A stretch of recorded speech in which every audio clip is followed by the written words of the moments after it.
Now, if you've ever seen this beauty old beast of a truck beside me, you'll know that we refer to her as Big Red. But seeing as it's been over a year now since we decided to turn it from a fire truck into a camper, we thought we'd better give you the tour.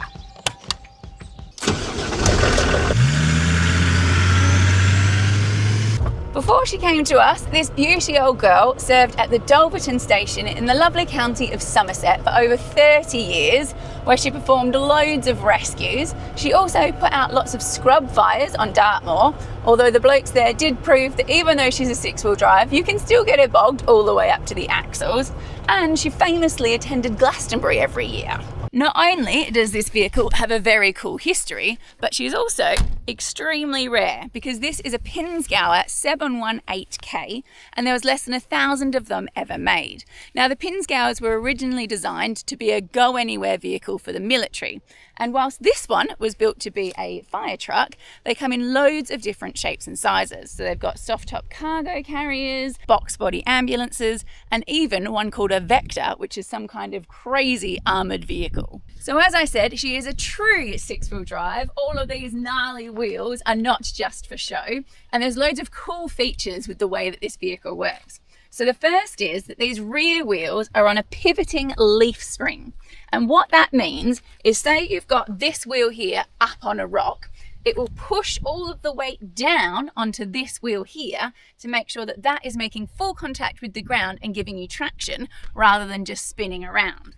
And then on all of the wheels, including your front wheels, we've got portal axles.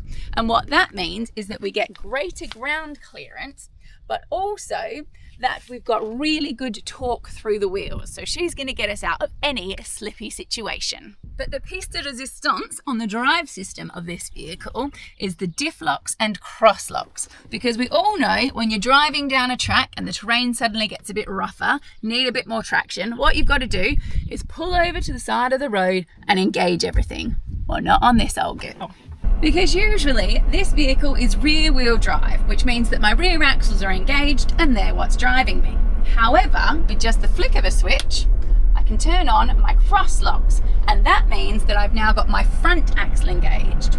But that is not her only party trick, because I can turn on my rear diff lock and my front diff lock, which means that all six wheels are locked and loaded and driving away. And she stops on a dime too because she's got discs all round. We've also got our high and low range down here, and she's an automatic, which makes her an absolute beast off-road. But the other brilliant thing about it as well is its default mode, if anything goes wrong with the driveline system, is it will go into six-wheel drive with the diff locks off, so you can get out of any situation and quickly too. To power this beast, we have the engine under here. So this is a 2.4 litre Volkswagen engine, turbo. But the best thing about these sort of engines is because they're proper old school, they've got no ECU or anything like that. So they can be pretty much fixed anywhere. The only downside to it is it's not the most powerful, not the quietest, but also it's a bit juicy. We haven't actually worked out the figures for it yet because we're a bit scared to, but we've heard figures are around 14 to 19 miles per gallon. We just like to look at it as miles per miles. One of its many other unique features about it is its chassis design, because it's a tubular spine design, which means all the prop shafts and the drive shafts are enclosed. So when going over rocks or off-road terrain, you're not going to damage anything. The other good thing is the recovery points are actually designed in at the front here and at the back here as part of the chassis itself. So if you're pulling somebody out from the front or rear, you're going direct to the chassis rather than any bolt-on bits that could potentially rip off. This is a 1991 model and it's only done 26,000 miles. But when it comes to the weight and the size of the vehicle, you think it's going to be a lot. But as it sits here now, fully converted, it only weighs 3,300 kilos. Now this is plated at 4.5 tons, so that means we've got 800 kilos to play with. When it comes to the size of it, it's only 1.8 metres wide, which makes it really good off-road, and 5 metres long, which is smaller than a medium wheelbase van and the same length as a 110 Defender. But the good thing is, because we sit right at the front here and we haven't got a bonnet, it means that we've got a lot more extra living space. These are originally made in Austria, which is where this one was built. They did move manufacturing to England in 2000, but very sadly, they stopped making these altogether in 2007. So there will never be a new one of these, which means that she only goes up in value and in street cred. They're also incredibly hardy because what they used to do was drop them out of helicopters and planes with parachutes on them directly into the battlefield. So that's all of the things that this vehicle comes with as standard, but we need to talk to you about all the modifications that we've made to the vehicle. So starting at the front, you can see that we've made ourselves a bespoke roof rack and we've put some spotties in it up there. We also replaced the old lights that came in these here little covers. I call them her eyes on the front because they were on old wooden blocks that were just glued on. We've also obviously given her a brand new fresh lick of paint because she was a very dull old faded colour red and now she's practically glowing. With the wheels, we've kept the old steel rims because they're much better off-road, much less likely to crack than you get with alloys. And we've also changed to the Comforza CF 3000 mud terrains. Now we've had the all-terrains on the Sainsbury's van that we took to the Arctic and they got well and truly tested, did a brilliant job for us. So that's why we've stuck with the Comforzas but gone with the mud terrains because let's be honest, they just look cooler and we're not going to need to worry about the noise with them because you're never going to drown out the engine in this girl. With the water system, we've gone for an 80 litre freshwater tank and an 18 litre wastewater tank. Now these are just off the shelf tanks and Jess made the bracket up to fit them. There used to be a toolbox locker in here, but this fits absolutely perfect. Now we get questions quite a lot of why we go for such extreme difference between the two tanks, because you'd think if you had an 80 litre freshwater tank, then you want an 80 litre waste. But we drink from this tank, so obviously we're not getting the waste, but also we just see it as if you're driving around with loads of waste water, it's just extra weight that's not needed. We've also got a water filler point here, and underneath we have one where you can plug in a hose attachment and fill it up like that.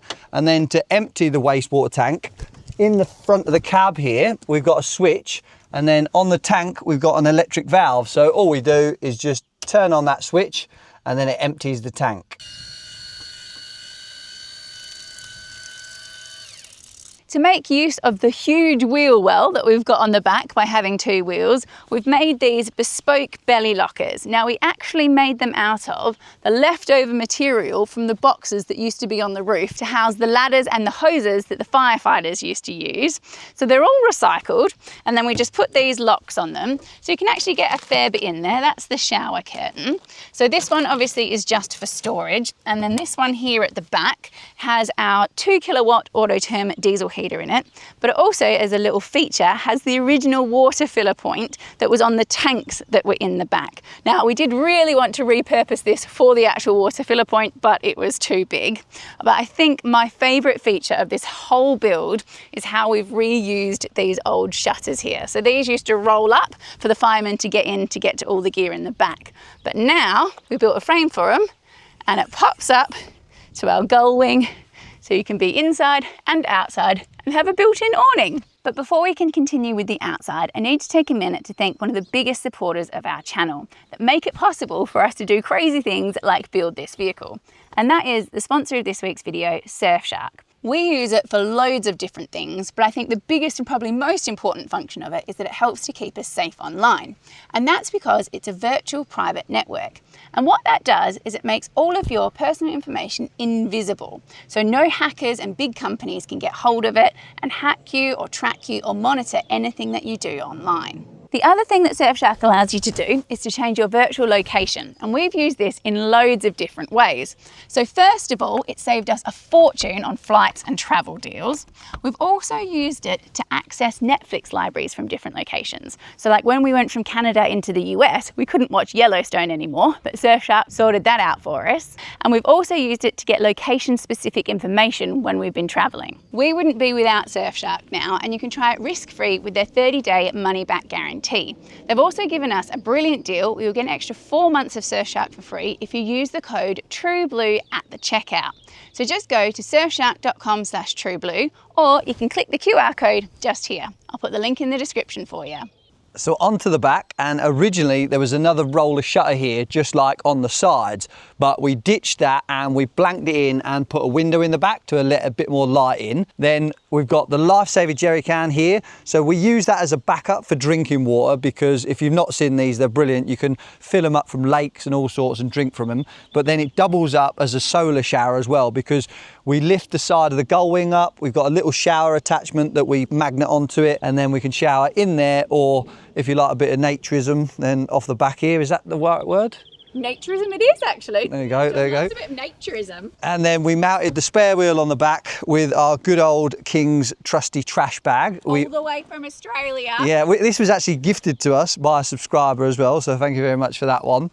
And then we've got a jerry can here. So this has got a 125 litre fuel tank on it, but we always like to carry 20 litres spare just for emergencies.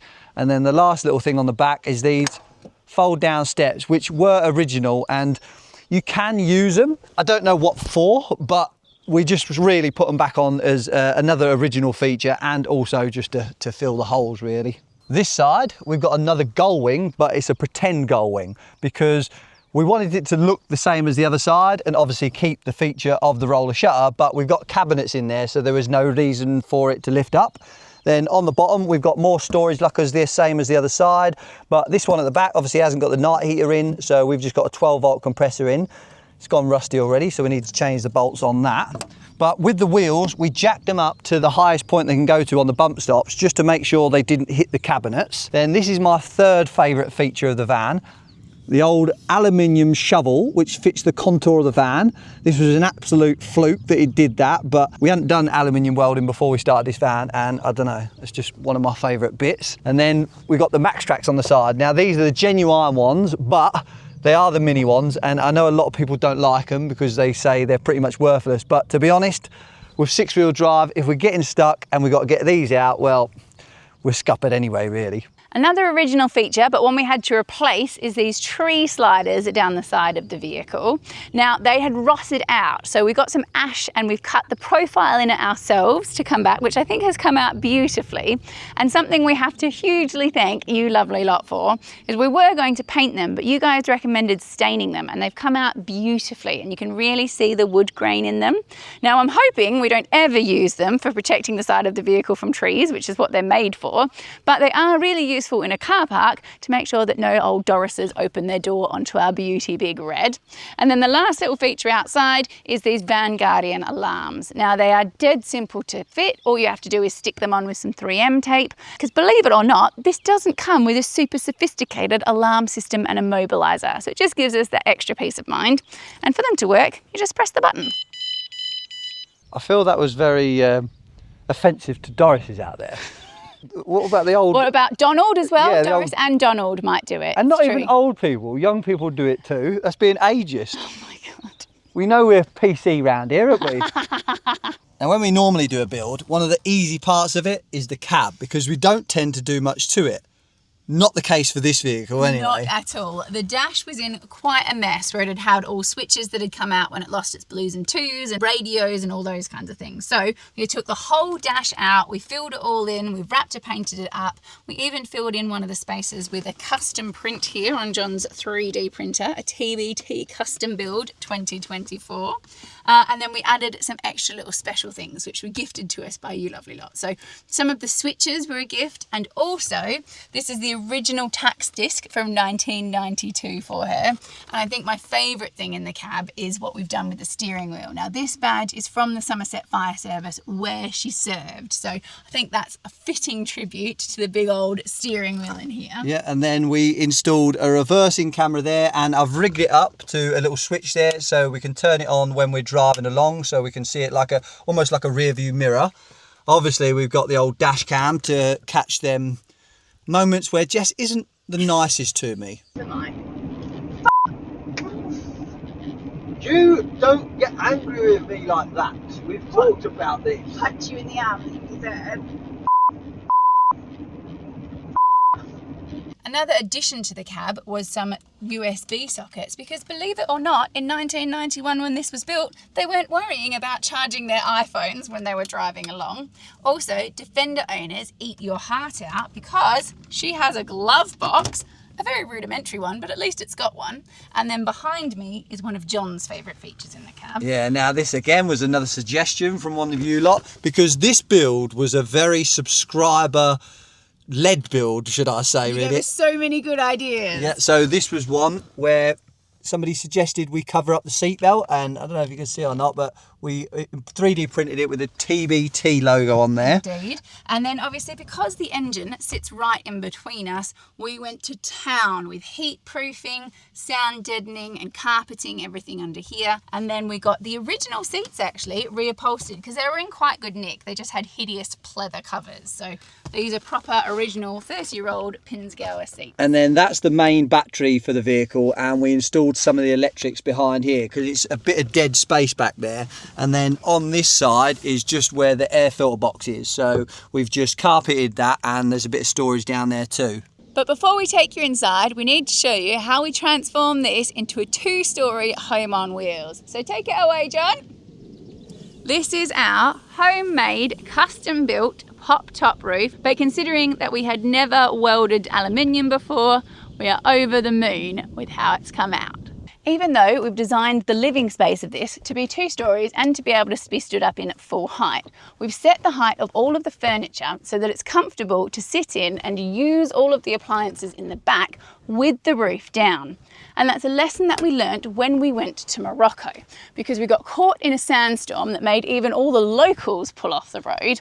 And fortunately, we did find somewhere sheltered that we could stay for the night to pop the roof. But if we hadn't, we would have been in for a very uncomfortable night.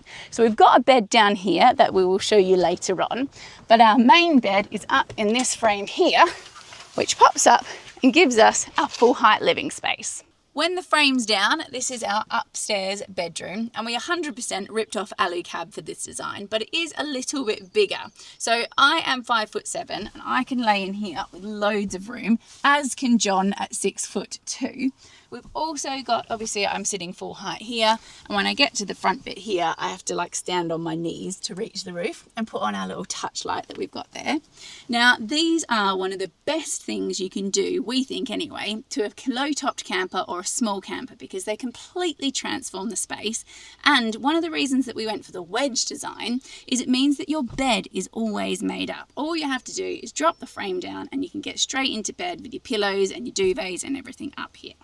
Now, one of the things that we were proudest about when we built this is how much it weighs. It's about the same weight as an alu cab, which when it was our first time working with aluminium, we were thrilled with. The only thing that we got made by someone else was this canvas. So it's a synthetic canvas on the sides, and then it's got these bug mesh infills, and then obviously these zip up to close the windows so you can have privacy or blackout. But my favourite bit is when you take them down, because even though you can see through the bug mesh, you can't beat the uninterrupted views that you get from a 2-story camper. One thing that we didn't include from the alu cab design though is the fold down section that they have at the back here, because we don't like being separated from the downstairs living area in case someone decides to invite themselves in the middle of the night, and also because we want the warm air from the diesel heater to be able to come up and keep us nice and toasty and warm in the tent. Now you've seen the upstairs bed, it's time to see our emergency downstairs bed. Now, we made one of these in the Defender, but it wasn't that comfy and it wasn't that big, so we made sure that we wanted both of them for this one. So usually we use it as our day bed, just to sit here and be comfy, and then you can open the gull wing and get some beautiful views. But then if you want to sleep in here, all you've got to do is you've got to unlatch the old heavy duty drawer runners, and this one too, and then that just slides out like that, and then we get the cushion from the front to dump in there, and then that makes up a double bed. But our main seating area is at the front here, and we've got a lagoon table mount with an offset table so we can have it all in different positions, and we've made it so Jess can sit that side and we can work on here and eat on here and everything like that. But underneath here is some storage, because everybody knows space is a premium in smaller vehicles like this. So we made the use of all the panels under here. Now we still need to get the gearbox cover off and to the back of the engine here for the timing belt. So we've got that so it's removable, but even tiny little spaces like this, we've made up so you can get pants in there, t-shirt and things like that. So we've done the same on this side for the storage, but here, it's Jess's favourite, a toilet. Now, Again, non-negotiable. If you know our channel, you know what Jess is like. But hands down, the best separating toilet you can get, in our opinion, is the tiny separate, but they are quite big. So for a camper build like this, where we needed the low height, we've gone for the Trolino. Which is also a composting toilet, which is again a non-negotiable for us. We designed this front section here as well, so you haven't got to dismantle the whole sofa to use the loo. It's just one simple cushion that slides in. And then we're on to the best part, which is the kitchen. Starting with my slide up worktop to give me extra space. Then we've got a little sink and tap. Now this tap is on one of those hoses that pulls in and out, which makes it nice and easy for washing your hair, and you can spin it around to use it outside as an extra shower. One thing that we always do is to put in a water filtration system. So this has got a UDPAC filter to get out your big particles, and then a UV light to sanitize the water. So you can fill this up from any clear water source anywhere around the world and know that you're 100% safe to drink everything. Then we've got our induction hob, which is a posh model, because like normal, you can have a pot here or a pot here, but it's got a flexi zone that goes up the middle, so you can have various different pots in different places all over it.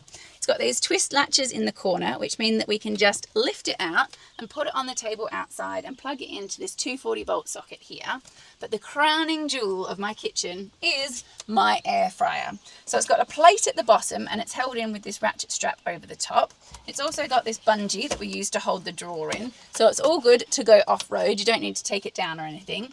But it's also the flexi drawer model, which is a full-blown game changer, because the middle comes out and you can cook roasts, lasagnas, pizzas on the road. What holds the drawer in? A bungee boy! Bungee boy! Anyone who knows me knows how important the fridge is. So we've got a 65-litre upright fridge with a freezer compartment.